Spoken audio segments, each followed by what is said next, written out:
Sunday Talks with the Marshmallow Man. Hey, I'm Ossie from Three Monkeys Solderless, home of the world's best cables for your pedal board. So check us out at the link below, 3monkeysolderless.com, 3monkeysolderless.com, 3monkeysolderless.com. Okay, so today is Sunday, so it must be Sunday with the Marshmallow Man. Those are the marshmallows, and I'm the marshmallow person, man, guy, individual. And what we're going to do today is we're going to go through some more comments, and maybe we'll listen to some things. We have two different amps behind us, which may be useful in some of the discussions. So let's just jump right in, and I'm going to get over to the YouTubes, and we're going to start going through these comments. There were so many, right? Because I've been away for a month, or a little over a month. I was away for like 7 weeks, and then Judge insisted. Not really. So there was a lot of backup. So let's go through them all. So the first comment would be, and if I'm messing this up and I'm missing somebody, I really apologize. I'm trying to do the best I can here. All right, so the first one was from 3 weeks ago. Did you use a default preset on the aux box, or did you make a custom one? It sounds fantastic. I just used the default. I just used the greenback punch. I think it's pretty darn good. It sounds like, if I mic up one of those cabinets back there and I actually do a halfway decent job of it, it's what it sounds like to me. So it just really took all the variables out of recording, or rather testing amplifiers, and see how they record and changing them, because over weeks and weeks and weeks, mics move, things change. It became like I was chasing getting a consistent sound from a recording perspective more than I was chasing trying to get the amps right. So once I found the aux, that to me sort of leveled everything out, where I was able to eliminate all those variables. So it's just greenback punch. And they have now a stomp pedal version of this. Doesn't have the load, but the line in, which is all we need. So I'm going to go into getting one of those for you and testing it against the Big Daddy aux box. So cool. So thanks. That was A Moser 8589. Next one is from Mr. Chris Beaver. Thanks for doing this video. I'll have a go myself with it. So that's the line in mod. Yeah, on the aux boxes, there's actually an RCA jack inside of there. We sell RCA cables, by the way. There's an RCA jack, and if you got a turntable or like audio equipment at home, high-end stuff, you need these connectors. Or like for your car, if you're going to wire up your car from your head unit to the amplifier and back and stuff, you need our cables. They're on the site too. But anyway, there's an RCA jack in there that you can sort of tap into, and that video covers how to exactly do that. So thanks for that. Lazio Erdozi. Yeah, dime that mid, brother. Fire. So that was the Blockhead Marshmallow Plexi Jose Mod 50 demo. All right, yeah, thanks. Yeah, I was cranking up the mids, I guess, on that one. Johnny Brown, 2 weeks ago, 9581. Where does one require one of these load boxes? Well, I was making them. They're hard to find the parts for anymore. So contact me, and maybe there's some parts around. I know someone contacted me a week ago and I was able to find a transformer for it, but I haven't heard back, but I'm holding on to that. And the transformer might be gone by now. Who knows? So anyway, contact me. We'll see what we can find out. All right. Carly Guitar 554. Around 2001, you sold me what I believe to be Blockhead number 1. You and your partner hand delivered it, and never forget that. Glad to find your channel. I think I know. Yeah, I actually 100% remember. It was a 100-watt head. It wasn't the first Blockhead ever made, because I was making those things for a while before then. I've been sort of doing that. But yeah, it was a 100-watt head, and we delivered it out to Long Island to a gentleman out there, and he set it up and played through it, and we talked for a few, and that was kind of cool. So yeah, Carly Guitar, a throwback from the Wayback Machine. So very cool. Thanks for stopping in. Much appreciated, my friend. Craig Cornell. Hey, what's up, Craig? Love it. I was glad to have you back. I guess I must have replied to that already, but thank you. Thanks, Craig. Let's see. User X1W09NM1S. All right, that's like got to be something that my dyslexia is preventing me from seeing exactly what that actually means. I think it's probably like a hidden meaning in that word that I can't see because that's not how my brain works. So yeah, like if someone has customized plates that like takes a play on a word, where they turn a word, make a 3 into an E or an 8 into something. I never get that stuff. So I apologize. That's probably everybody's like, it's woman's, extra one woman's or something. Sorry about that. Ossie, love the show. Those 3 monkey cable things sure are expensive. I guess it's a relative thing. Not to go on forever about cables. I mean, I feel like I can because I invented the things, right? I have a patent for how they work. I made the first connectors on a lathe myself for the prototypes, and they're very unique. Now, if you want to have something unique made, if you don't have the let's say the economies of scale working for you, okay? And I can explain a little bit of that. Like the economies of scale, if you're running a business and you want something to really go down in price, you have to buy millions of the things, right? So we buy in the sub 100,000 piece level, which is pretty deep when you think about how much money you're investing into it. On top of that, in order to actually get anybody to see anything, you have to spend money on advertising. Then you have to spend money on all kinds of business expenses, right? Your overhead for running the business, all the the shop expenses, the rents, the heats, the insurances, all these things. And in the end, if you want something that's made in smaller quantities and more importantly inside the United States, you're going to pay a premium for it. And especially since we've had this sort of, run of prices really going up in the recent years, the prices of raw materials such as metals, which is the number one cost factor when determining, and energy, very important. Energy is the root.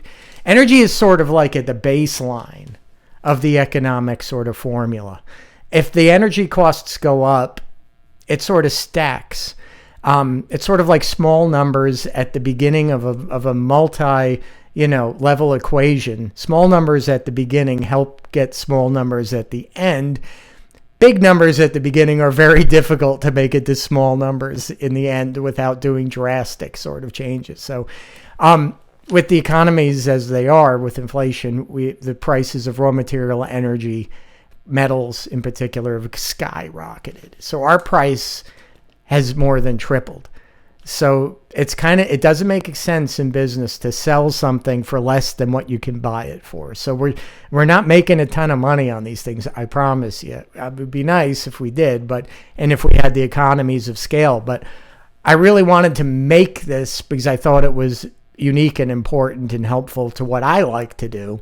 And that's how sort of I roll. Everything that I do because I would want it, or I would need it, or I would think to need it. So I always use myself as like the test case scenario. So there were supplies. DB DeVere said they have sales. We do. And then, if you're an artist touring around or whatever, contact us directly through our site and we can help you out even more. All the boutique cables are expensive. You get what you pay for. I agree, Jimmy. I mean, there are definitely, ways to get cheap cables. I mean, you could go behind Guitar Center and you'll probably go, if you look in their dumpster, you'll probably find 5,000, short cables that every time they break something apart, they just throw everything out. So that's, user is saying, I'm just upset I can't get any, I guess. Well, you know what, user? Contact us. Let's see what we can do. Let's get you some cables. Contact us. Go to the website. There's like a help feature in there. contact us. Let's see what we could do for you. I always want to help. So, just give us a ring. So let's move on. And thanks for that post. I think it's important. Tadaukus, thinking that's what it is. Tdauoukas, Tadaukus. There was about the most interesting and entertaining thing I've seen in a long time. I'm not going to be able to unhear the monsters now on the Jamie's crying. Yeah, I kind of ruined that for myself too. I keep thinking about it. But I never thought of the monsters until I heard that take. And there's more takes too, which are even more monster-like. So yeah, cool. And Brian Gahanik. Hey, Brian. Cool shades. Dig it. Thank you. That was 13 days ago. Still moving on. Paul Scape 72. Great video. This is the welcome back with Eddie playing his guitar. Morphed Eddie and Eddie Munster together. Great video. Those news clips are awesome. So revealing. ITO, I'm the one in Atomic Punk, kind of sound like MXR 6-band EQ. It's very similar tone to Eruption, but I'm not really sure it is because listening to Atomic Punk raw track, he cleans up the guitar after the song finishes, and it's not that hissy and quite clean.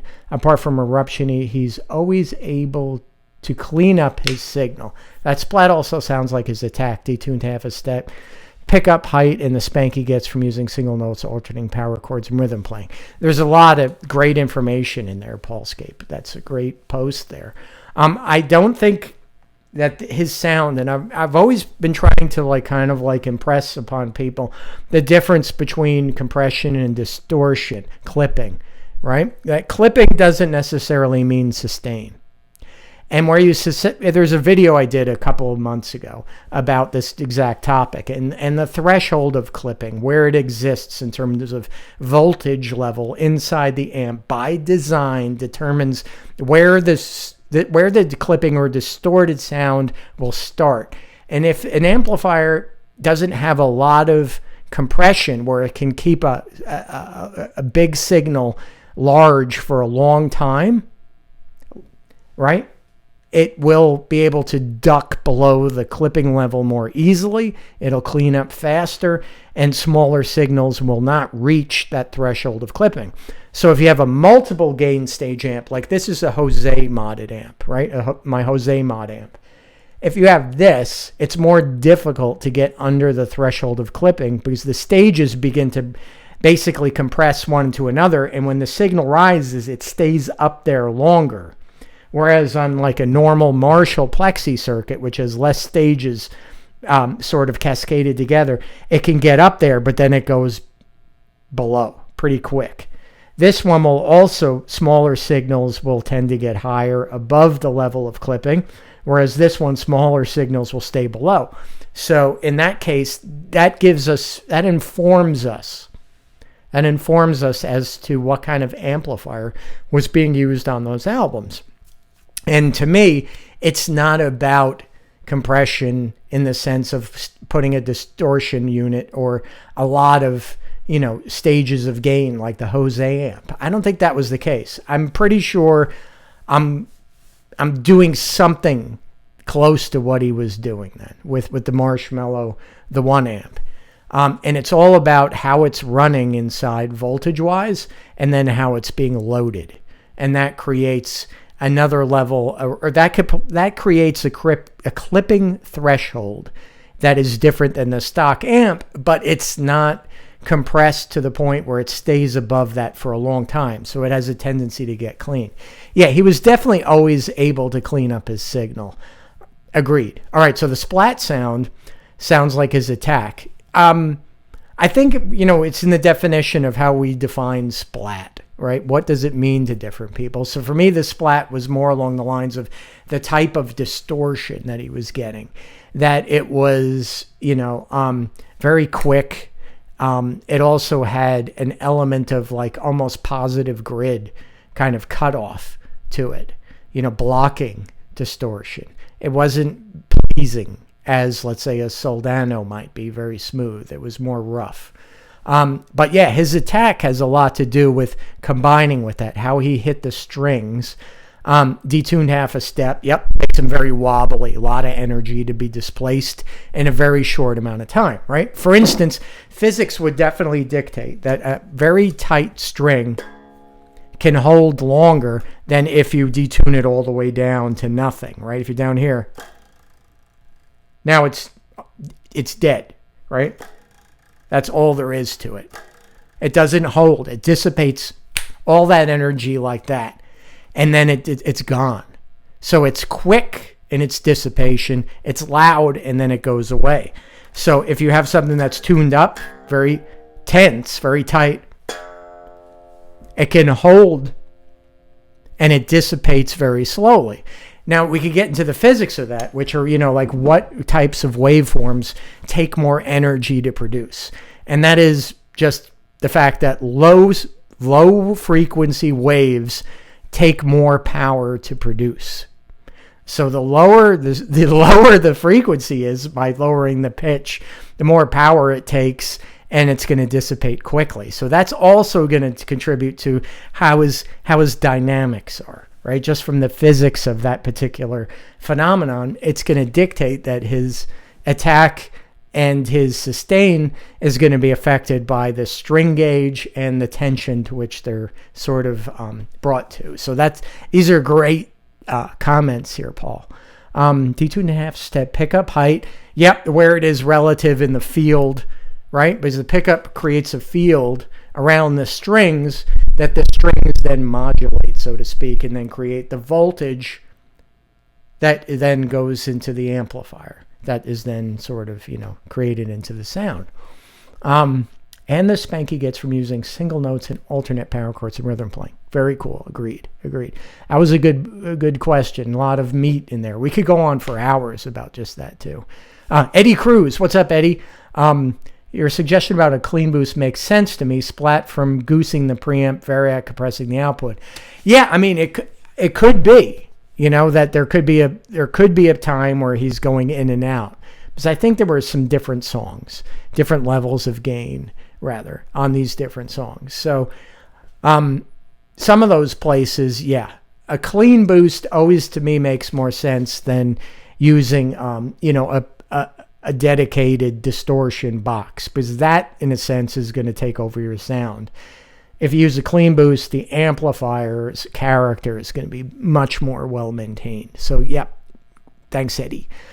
Chris Gondoli, 2770. Hi, Ozzy. Great video. Thank you for this. So a little detective work about those hollowed out boxes on the early pedal board. The box label 1 could be a Vox tone bender. Yeah, I messed that up big time. Read more. Found a picture of one. Here's what I think it is. There was a plate glued down where the knobs were on top that was removed. Only 2 knobs in, looking at all the Solar Sound pedals at the time. None of them had the plate glued down. They were all smooth.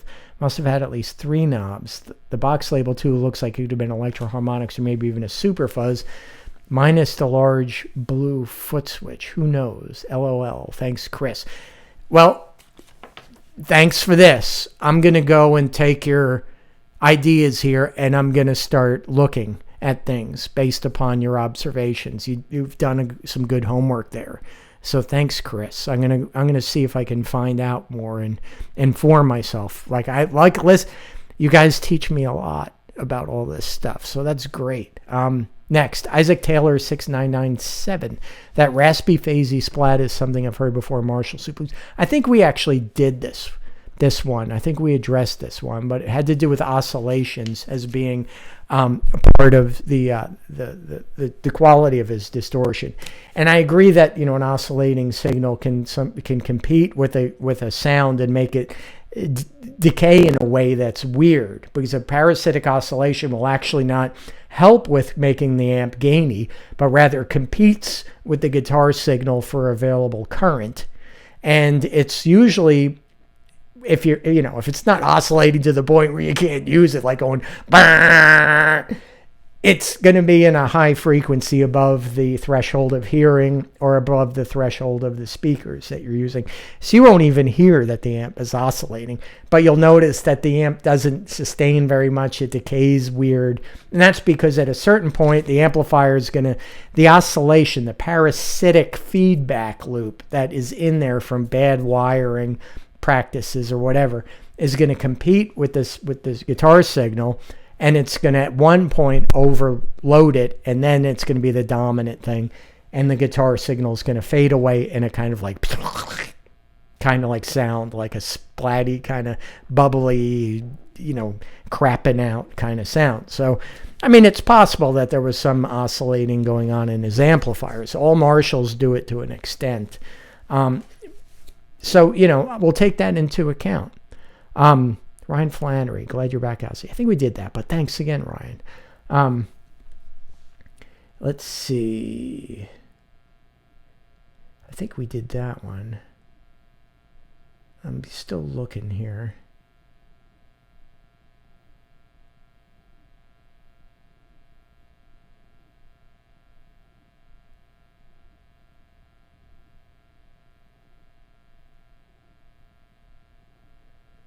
All right, so this one here, Jimmy DeVere. I don't think we've done this one. Maybe we did. A couple of observations on the room sounds. I agree the guitar does have a lot of girth to it. The drum sounds, it's a very full sound. They obviously did get a lot to fit into the track. The drums sound so flat. Yeah, I mean, it's, there's no production value yet. The artistry playing is great. Yep. But there's a testament to studio production to get those drums to sound so good on the record. Yeah, the room sound is not a pleasing room sound, in my opinion. Kind of boxy, and I don't recall to hearing much of it on the records. Well, you could cut out some of the stuff, right? Some of the frequencies that could create some of the boxiness. And then you can add it back in such a small amount that it's hardly noticeable. Like you could basically use just the low end if you wanted to, just the boom, boom, boom, boom, and that's it, So you don't have to use all of that bandwidth. But yeah, I mean, it is a testament. I mean, Van Halen 1 was like a perfect marriage between a band that could really play, right? A guitarist who was just, unreal in terms of his ability to control his guitar. And then an engineer who was extraordinarily talented and I don't know what the word for it would be, but very creative in using what gear he had in the studio to create these sounds that literally transcended the performance, as in they were beyond what you actually saw in the room, right? They were almost like a surrealistic sort of approach to the original source material, right? Sort of the way like my Salvador Dali might approach like a watch on a table. It's melting off the side. It's surreal, right? It transcends the subject matter in real life. So his, Don Landy's ability to create something that was there in the original image, but just brings it out even more was incredible. So yeah, I think I can't wait until Don Landy goes on to Sunset and starts talking. I wish he would have, wrote a book about it. Be kind of cool. I wonder if he had any I was talking to somebody about this. I wonder if he had any proteges that learned from him and then continued sort of like based upon the teachings of Landy. And I wonder what they recorded. It'd be an interesting thing. I'm sure there are. All right, let's go on. Jamie Gutsky. Let's say, hey, what's up, man? It was talked about on the Metro M Formula Ways Back Secret Power. I think we addressed this. Yeah, we did. But thanks again for the comment. I appreciate that, Jamie. Let's see. Let's keep going.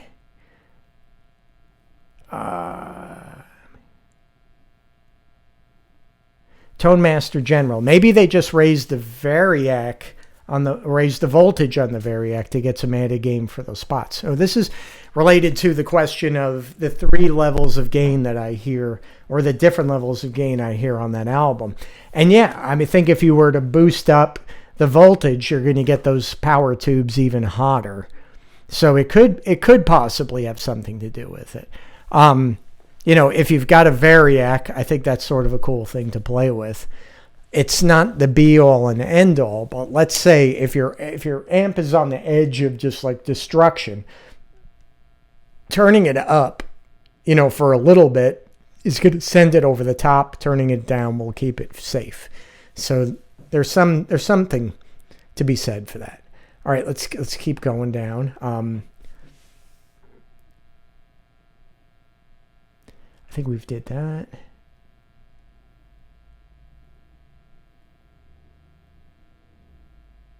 Okay. Yeah, these we definitely haven't done, I think, because they're too short from time ago. So this is talking about the Jose Mod preamp pedal. And that's like this little pedal I make, which is just the first stages of the Jose amp that you can use to plug into a line in on an amplifier and essentially get that Jose kind of modded sound. This thing is crazy good. It just gets you in the gut right away. Thanks for sharing the knowledge. It's truly appreciated. Thank you, Francois Favreau, 769. Thanks very much for that. All right, so we got Che Guitarra. Love that name every time I hear it. What about the Univox Unidrive UD50? Why not? Oh, yeah, I don't have one. I wish I did. But I'll look at them and see what they are. But why not? Right, Univox UD50. User X1, XN1, W09, and M1S. How about an out-of-phase humbucker? Oh, that's for the opening part of Hear About It Later, right?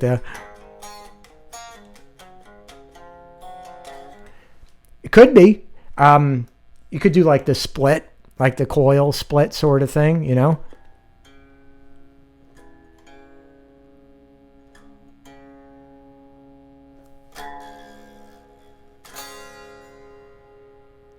That's how he did the last chord in Unchained.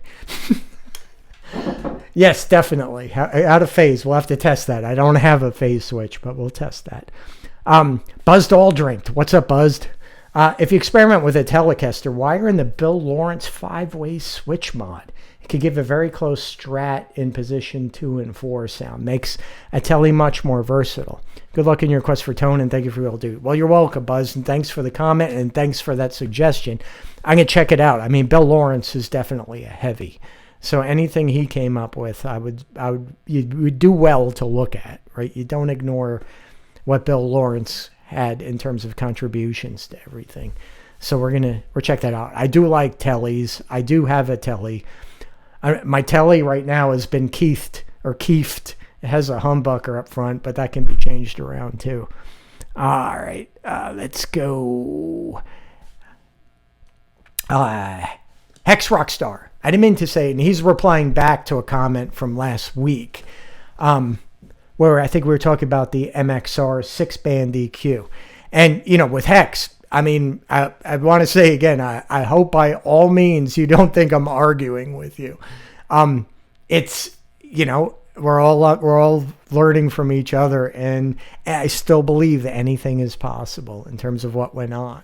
So I'm not here again, to tell you how it is. I don't know. I can use my own experience and my own intuition and my own knowledge to do something that I think I'm hearing, but that's all I can do. I wasn't there. But it says, all right, so Hex, I didn't mean to suggest that the MXR key was used as a buffer. I was just critiquing the belief that it came from the Metro amp, forum. So he was critiquing a belief that came from the Metro amp forum. Okay, they believe that all the gain comes from the amp. And yes, I play my amp with a dummy load. And I need the Variac to keep the Mage transformer cool. It doesn't matter if the load is double or just match. The amp cranked on 10 draws too much current from the transformer. I melted down my first plexicologne because I forgot to bring down the Variac. All right, there's some truth to that, in terms of how you set it up. Now, it's not to say that, you could bias the amp a little colder, right? It's always good to look at the bias under operation and see what it's really doing. So if you have an amplifier that works well, right, with a particular cabinet, and then you switch to a dummy load, and the dummy load is offering a different sort of, impedance back to the reflected impedance back to the tube, which changes the load lines, which changes the bias points. So you need to look at all that stuff and get it in there.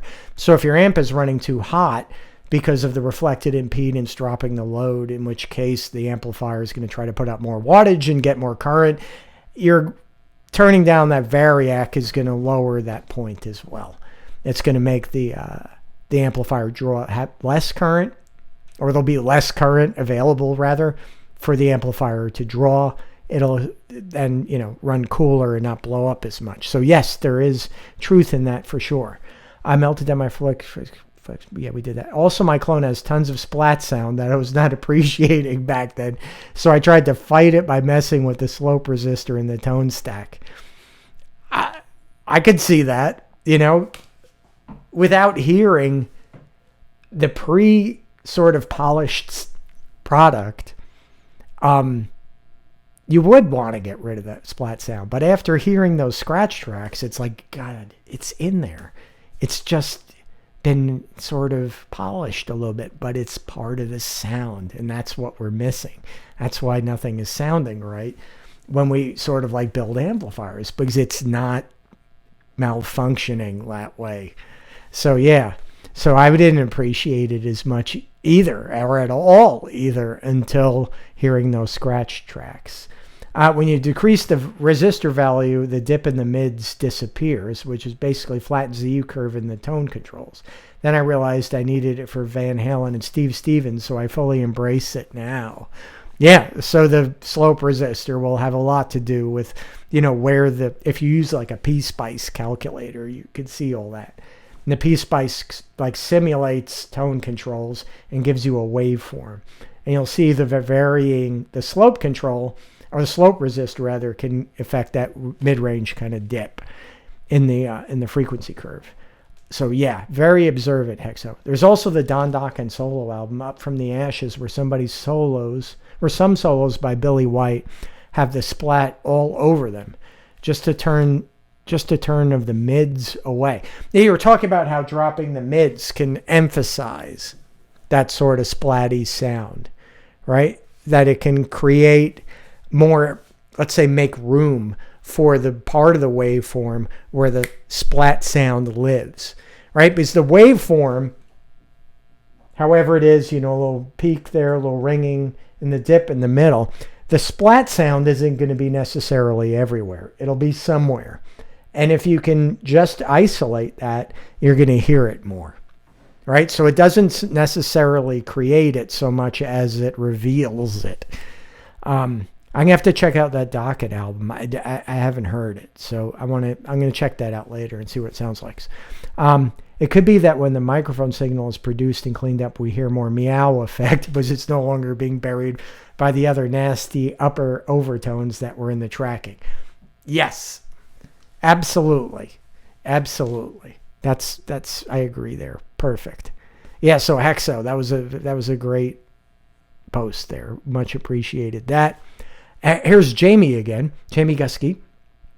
When the distortion comes in at the beginning hear about later, that's probably my top 3 favorite Ed distortion sounds from any of his recordings. Great job at matching the tones there, Ossie, and you just play fine. Yeah, okay. I'm not a player. P.S. The Metroform just had some heavy Ed heads on there that were dissecting Ed's tone and all his variables under the microscope. That's the only reason why I mention things from that forum. Oh, you can bring them up anytime. I'm cool with that. I mean, I think I explained that I didn't spend a lot of time, I never have really, because I get more pleasure doing things on my own. And obviously that was George's site. And I didn't really think I would, that was not where I belong, right? I was Blockhead or Three Monkeys, and he was Metro Amp, and that was his site. I don't need to be going over there and, goofing around. Me and George are friends, and I love what George does. He's a hell of a nice guy, and we've had some fun at some amp shows goofing around. I mean, yeah, very fun. A lot of people scientifically coming to Ed Sound conclusions based on basically everything we were kind of discussing here. A lot of great concepts and trials of talking about Ed stuff anywhere, anytime. I'll get clips. Yeah, sure. Offer anything up. I'm with that. I'm with that, Jamie, for sure. So I don't know if were they doing exactly what I'm doing right now? I don't know. All right. So this is a sort of a comment from Max Cobalt 8328 Van Halen 1 pickup comparison video that I did back a few years ago. Mighty Mite 1300 for me. I like the Mighty Mites. I think any pickup of these can work, whether it be PAF, Super Distortions, Mighty Mites, Super 70s. It goes on and on.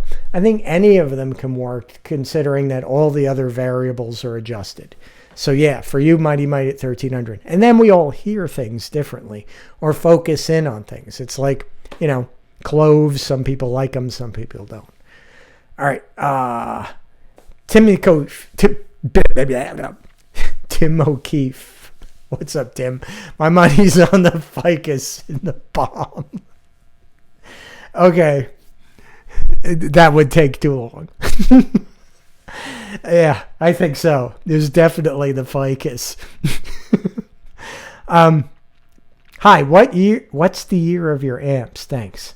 So that was for slaving two vintage Marshalls together.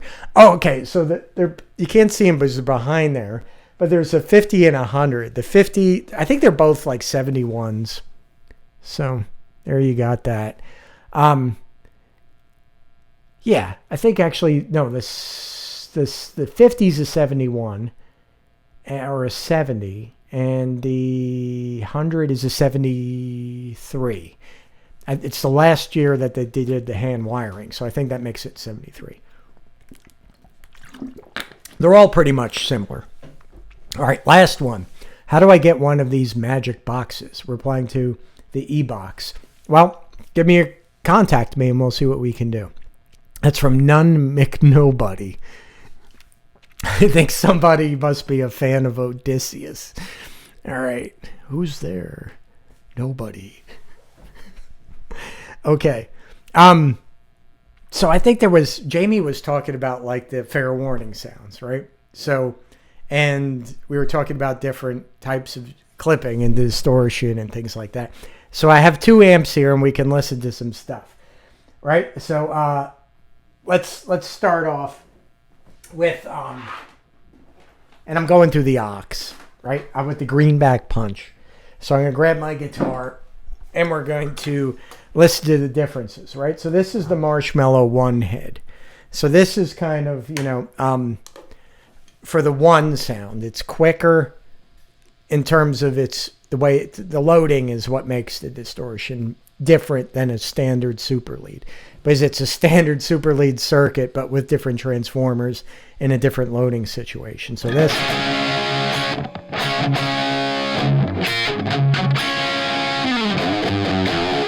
Uh-oh. Forgot I tuned that up. Oh, we've detected feedback in GarageBand. What a bunch of bullshit. Excuse me. Sorry for the French. All right, so let's listen to this one real quick, and I'm going to turn the mic off so we can hear it, right?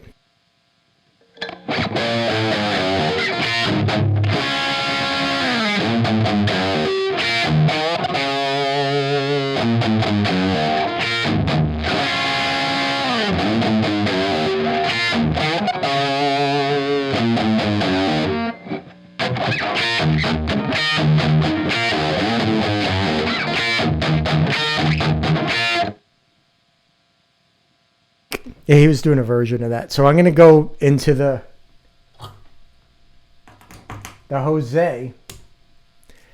And I've got them both plugged in so we can hear, keep switching them back and forth. And you can hear there's a difference in the way that they distort.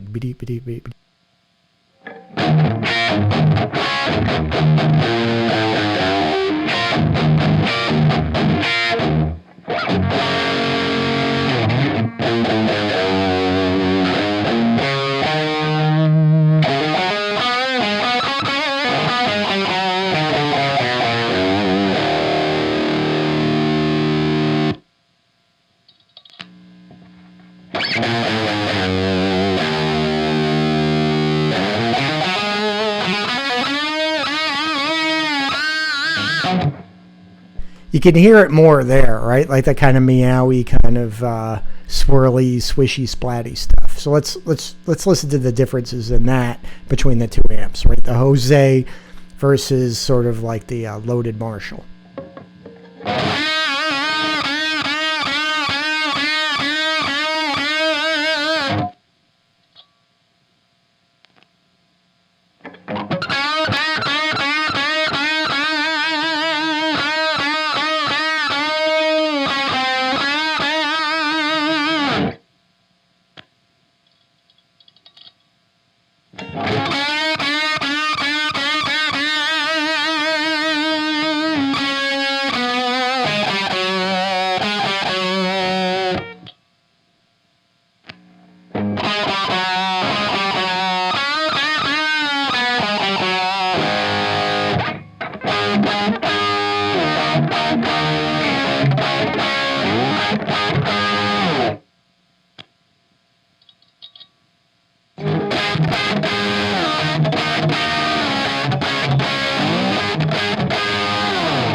Right? I mean, you can definitely hear there's a difference in the quality of the distortion. Now, the fair warning stuff, I'm starting to, I'm developing some ideas, right? That I think we all know that Ed didn't stay still for very long, that he was always moving towards the next thing. So there's no way that his amplifier, stayed the same, or the setup stayed the same over those years. In my opinion, it just doesn't sound that way, in my opinion. And then knowing where he was going, right? Going through all those years, having Jose, and then working, getting a Soldano, and working with, James Brown, and doing all these things. He was always sort of moving, right? So I think by the time we're getting to Fair Warning, maybe he went back and forth sometimes. Like, to me, Women and Children First sounds a lot like the setup on the first album. And 2 does as well. But I think 2 has a production difference. I think that 2 was the same amp as 1, but there was a difference in the way it was recorded in the production. I think so. And some of these tracks that have been released are kind of alluding to that. But back to Fair Warning, I think something changed. And I think we should listen to like how deep some of these tracks are in terms of how much information there is, right? Compared to the first, second albums. So people love Fair Warning sound, and I love it too. But that is not one amp. That is not one sound. That is a layer cake of goodies in that thing that are very craftily put together by a very talented producer and engineer, as well as a great musician who was able to make things that kind of blended to create this thing, right? All right, if you want to do something like this, is another story that I think everybody's probably heard, and it has to do with Randy Rhoads. Now, Randy, they said, was so technically good that they had no problems overdubbing solos, that they could triple track a solo and it would sound like pretty much one guitar, because he was just so perfect in the way he played. Eddie's different but the same. Eddie could play in a way that he could make things blend together because he had such great chops. He would always play things differently, which is the other part of him, right? I don't think any two takes, unless it was like something that he was rehearsing for live work or whatever. Like, I'm going to play the solo from this way, and I'm going to do it that way every night. That pretty much was, it was difficult to say, you know, he could, you know, they were so close. But in the studio, he was able to, I think, create these layered sounds that were put together in a way that they sounded like one guitar in the end.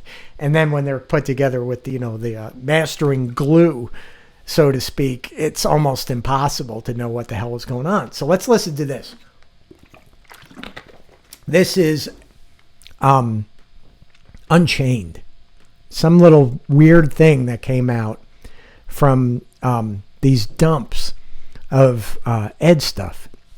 And you can hear something in that, which is like, damn.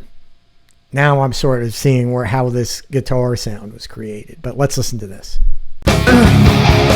Here's to your thin red line, lady. I'm stepping over. Here's to your thin red line, lady. I'm stepping over. Me too, I got a bad city. Hang on a second. That's getting a little blown out. Apologies for that. I'm going to drop it down. I'm going to bring it up. So we got to hear this correctly. So here we go again. Sorry. Here's to your thin red line, lady. I'm stepping over. Me too, I got a bad city address. Non-stop talking operator. Odd money in a size 5 dress. Change. Nothing stays the same. Unchained. And you hit the ground running. Change. Nothing stays the same. Unchained. Yeah, you hit the ground running. I don't need your permission. You can hear in the back. Maybe enough ain't enough for you. So you hear, this is the take, right? Because you can hear in the background too, another part to make up that sound. And they were blended together to create this enormously like just swirly, milkshakey, chorusy, thick thing, right? So what was that? It was one of these, right? Which is crazy, right? So we're gonna put that up there, but let's listen for a quick second.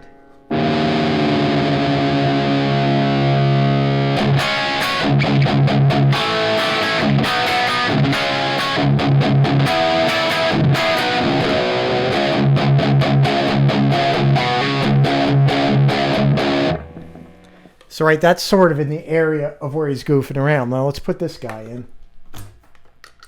So, I have everything set pretty much at like noon. I'm not really setting it up perfectly. Let me make sure it's on. There we go. Now, let's hear it.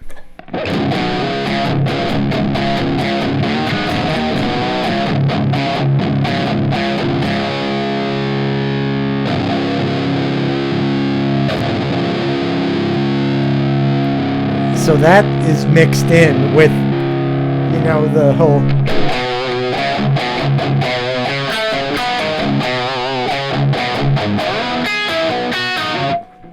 He's kind of doing something I'm like... Make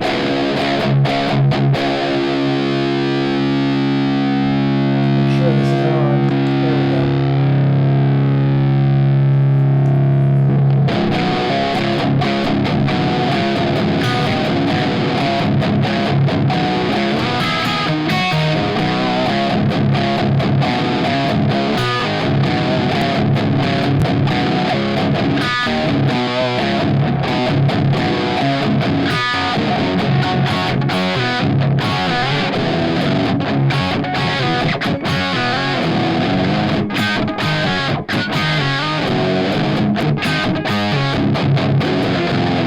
I think he did something like... That sounds like the devil. This thing.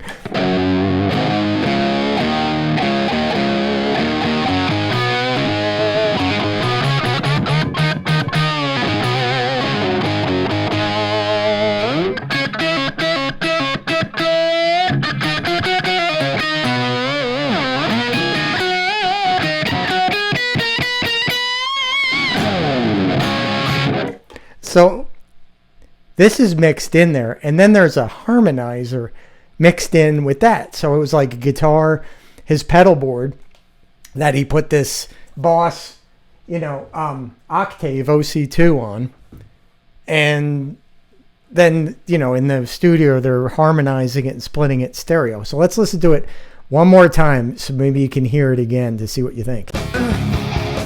Here's to your thin red line, lady. Ooh, I'm stepping over. Sweet till I got a bad city address. Non-stop talking operator. Blue-eyed mother in a sci-fi trash. And you can hear too how he's only playing the notes that work with the harmonizer, right? If you play the whole, it's not as good as.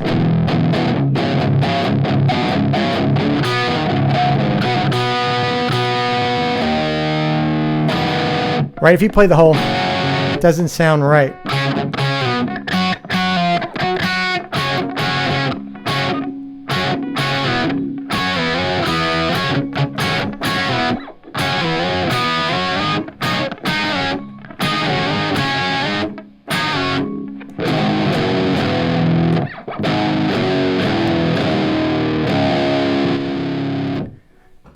More feedback protection. More like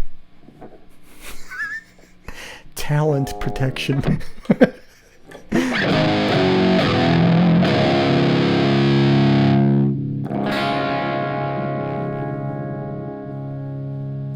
So I think, the Unchained or the Fair Warning sounds are multi-track with octaves, harmonizers, all kinds of really cool stuff in there. I mean, listen to this and stuff. Nothing stays the same, unchained. And you hit the ground running, change. Nothing stays the same, unchained. Yeah, you hit the ground running. I'm on a global mission. This is my dream. Maybe enough ain't enough for you, but it's my turn to try. Yeah, that's nuts. Again, more craziness from Eddie. So Jamie, I would look into, because Jamie likes to put together pretty interesting little setups. So I would look into if you like soup, or rather salt for the soup, you might want to blend some of that.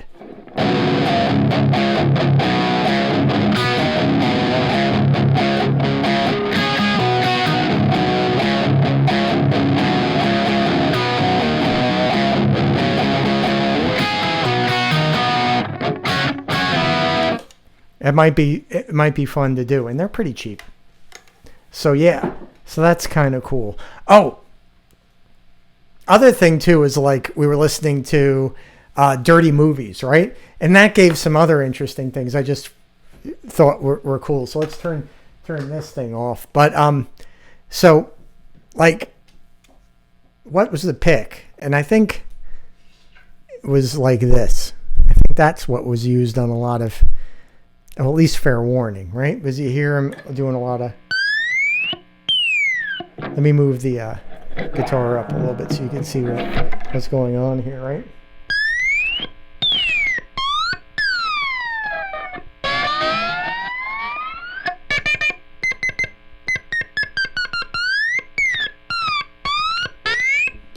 Right? So he was probably using a metal pick, and they do sound a little bit different.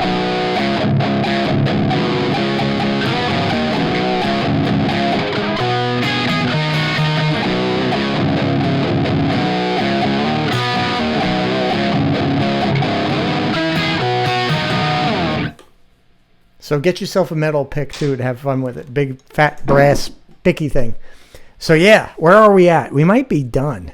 Yeah, we're usually around an hour, so this is no exception. So we're gonna wrap things up, I think. So where to go next? So I think I want to start putting some pedals, because I think, like, for one, I'm happy with this amp. I'm happy where it's set up. I'm happy with the the aux as the source for the speaker. Next, I think, is to kind of start putting some pedals, like build the Ed board again. So we'll go downstairs and rebuild up an Ed board. Maybe we'll see if we could find some different types of different permutations of the pedal setup, like the Echoplex, the phaser, the flanger. Move them around and see what we can come up with that way. Maybe play around a little bit more with slaving this amp into another amp. That could be pretty cool. Listen to see how that goes. And once we get there, I think I'm going to go look into some of these other album sounds too. Like some of my favorite stuff. The Fair Warning thing I think would be really cool to do. I'm also thinking about 1984. That's a very weird sounding album. Very strange guitar sound, right? I'm convinced that there's multiple sources that are creating that particular sound. I think that there's a direct quality to a lot of it and a room quality to a lot of it. And I think that's what created the sound was 3 signals, like a room mic, a close mic, and a direct. And the direct, they each occupied, let's say, different slices of the bandwidth from low to high frequency. And that gave it that really unique kind of sound where it's like, what is that? Some of it sounds like it's, a 800 or 900 hertz peaked thing. Some of it sounds like an old plexi, and some of it sounds like, a kind of boomy kind of sound. So all that mixed together, another one of Landy's probably creations, obviously. And then, of course, his Lamborghini on there with the Weber carbs sucking in all that air. So, okay. So that's cool for today. We'll continue on messing around with this stuff. So thanks for watching again, and we'll see you soon.